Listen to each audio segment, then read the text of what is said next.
राजा एक romantic action drama film थी। इसको रिलीज किया गया था 23 जून सन 1995 को।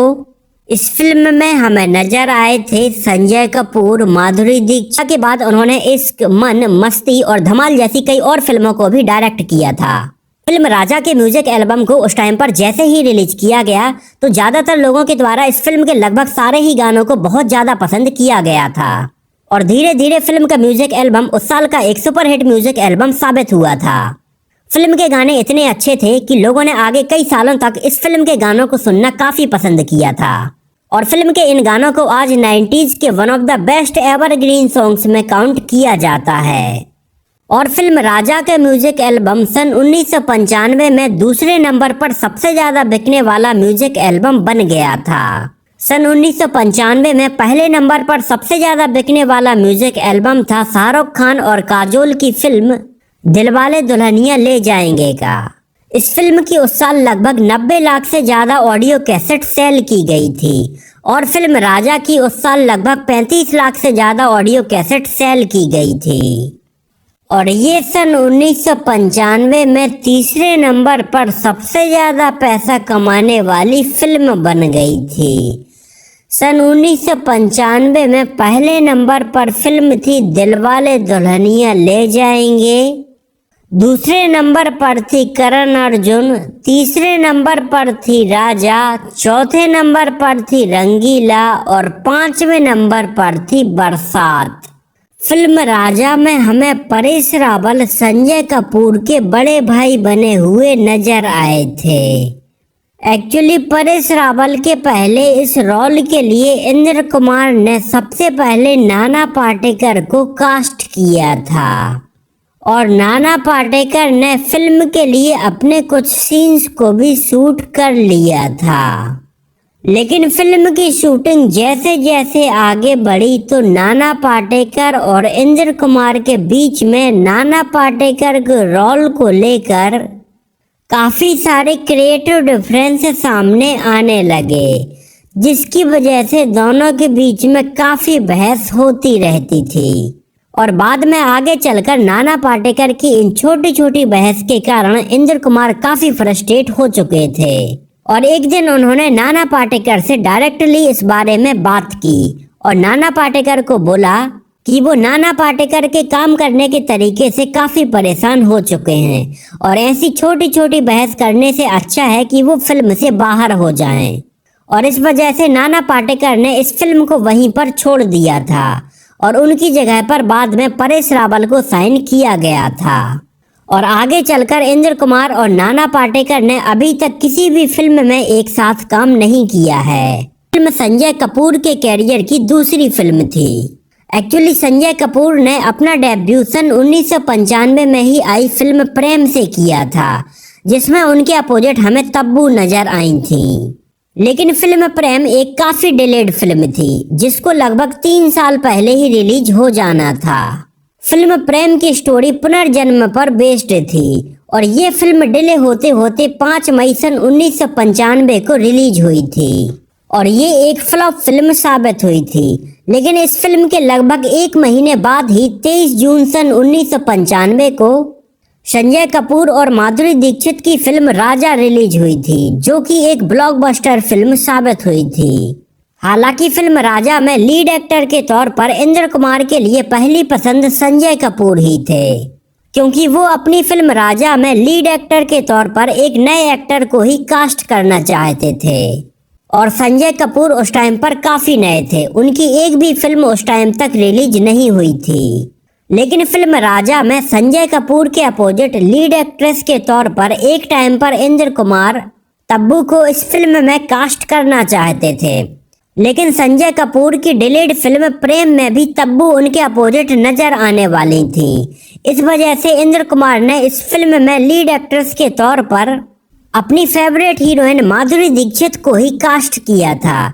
माधुरी दीक्षित के साथ इंद्र कुमार इसके पहले दिल और बेटा में भी एक साथ काम कर चुके थे और उस टाइम पर इंद्र कुमार अपनी फिल्मों के हिट होने के पीछे माधुरी दीक्षित को कहीं ना कहीं लकी मानते थे और फिल्म राजा जब रिलीज हुई तो ये एक ब्लॉकबस्टर फिल्म साबित हुई थी और फिल्म रिलीज होने के बाद बहुत सारे क्रिटिक्स ने माधुरी दीक्षित के काम की काफी तारीफ की थी और संजय कपूर उस टाइम पर माधुरी दीक्षित के सामने एकदम नए थे। इस वजह से फिल्म के हिट होने का सारा क्रेडिट उस टाइम पर माधुरी दीक्षित को दे दिया गया था। और फिल्म रिलीज होने के बाद बहुत सारे क्रिटिक्स ने तो यहाँ तक ये भी बोल दिया था कि फिल्म का टाइटल राजा से बदलकर रानी कर देना चाहिए था, क्योंकि फिल्म राजा में माधुरी दीक्षित ने बहुत अच्छी एक्टिंग की थी। सदी के महानायक अमिताभ बच्चन जैसे कोई और कलाकार है ही नहीं। सदियों से दर्शकों को एंटरटेन करने वाले इस एक्टर के बारे में आज जानते हैं कुछ इंटरेस्टिंग एंड अननोन फैक्ट्स। फिल्मों में आने से पहले उन्होंने आर्ट्स में डबल डिग्री हासिल की। बता दें कि पहले वो रिपोर्टेडली इंडियन एयरफोर्स ज्वाइन करना चाहते थे। पढ़ाई पूरी करने के बाद अमित जी ने कोलकाता में एक शिपिंग फर्म के साथ काम करना शुरू किया। उनकी पहली सैलरी सिर्फ 500 रुपए थी। 1969 में अमित जी ने अपने करियर की शुरुआत की by giving his voice in Mrinal films Bengali film.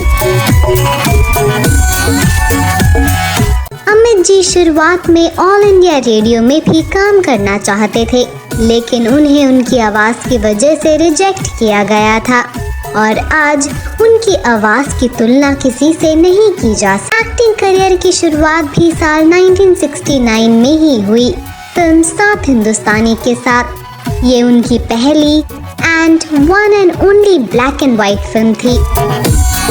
Amit जी ने उनकी फर्स्ट हिट फिल्म जंजीर से पहले 12 फ्लॉप फिल्मों में काम किया था। अमिताभ बच्चन का फेवरेट ऑन स्क्रीन नाम है विजय। वो लगभग 20 से ज्यादा फिल्मों में इस नाम से काम कर चुके हैं। अमिताभ बच्चन और जया बच्चन वो इकलौते रियल लाइफ कपल है जिन्होंने साथ में 30 फिल्म्स किए। साल 1973 से लेकर 1984 के बीच अमिताभ के 19 फिल्मों ने गोल्डन जुबली सेलिब्रेट किया। रिपोर्टेडली अमिताभ बच्चन की शादी में सिर्फ 5 बाराती थे और फिल्म इंडस्ट्री से सिर्फ गुलजार को इनवाइट किया गया था। बाद में एक ग्रैंड रिसेप्शन दिया था इंडस्ट्री के दोस्तों के लिए। 1984 से लेकर 1989 तक अमित जी लोकसभा एमपीपी थे।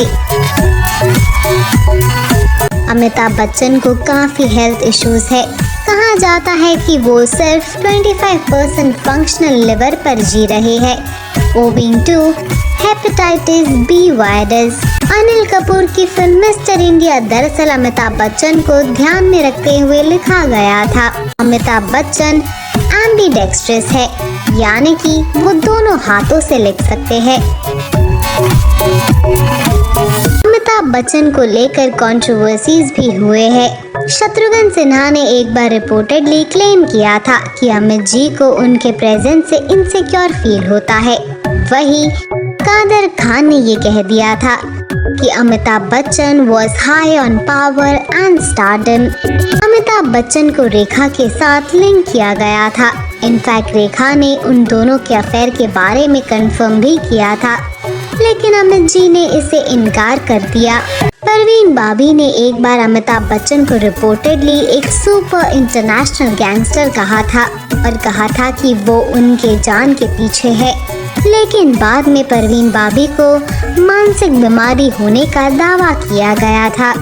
अमिताभ बच्चन की जिंदगी के 11 हैरानकुन हकाइक। दोस्तों, अमिताभ बच्चन भारत के वो गॉडफादर और बिग ब्रदर हैं जिनके बारे में कहा जाता है कि वो जहां भी खड़े हो जाते हैं लाइन वहीं से शुरू होती है। आज 2022 में अमिताभ बच्चन को बॉलीवुड में अदाकारी करते हुए 50 साल से ज्यादा का अरसा बीत चुका है, मगर बुढ़ापा, बीमारियां और हादसात अमिताभ बच्चन को नहीं रोक सके और आज वो भारत की फिल्म इंडस्ट्री में सबसे बेहतरीन अदाकार माने जाते हैं। अमिताभ बच्चन भारत के सबसे ज्यादा वेल रिस्पेक्टेड अदाकारों में से एक हैं। वो अपने दौर के वाहिद अदाकार हैं जो आज भी फिल्मों में बाकायदगी से काम कर रहे हैं और आज भी इनके करोड़ों फैंस इनकी फिल्मों का बेसब्री से इंतजार करते हैं। अमिताभ बच्चन दुनिया भर में अपने लंबे कद, अपनी भारी आवाज और बहुत ही सीरियस रोल्स अदा करने की वजह से जाने जाते हैं। दोस्तों, अमिताभ बच्चन के कामयाब कैरियर का आगाज 1969 की फिल्म सात हिंदुस्तानी से हुआ और ये फिल्म न सिर्फ एक सुपर हिट रही बल्कि अमिताभ बच्चन को इस पर national filmfare award for the best newcomer भी दिया गया। वो दिन है और आज का दिन अमिताभ बच्चन ने कभी पीछे मुड़कर नहीं देखा बल्कि वो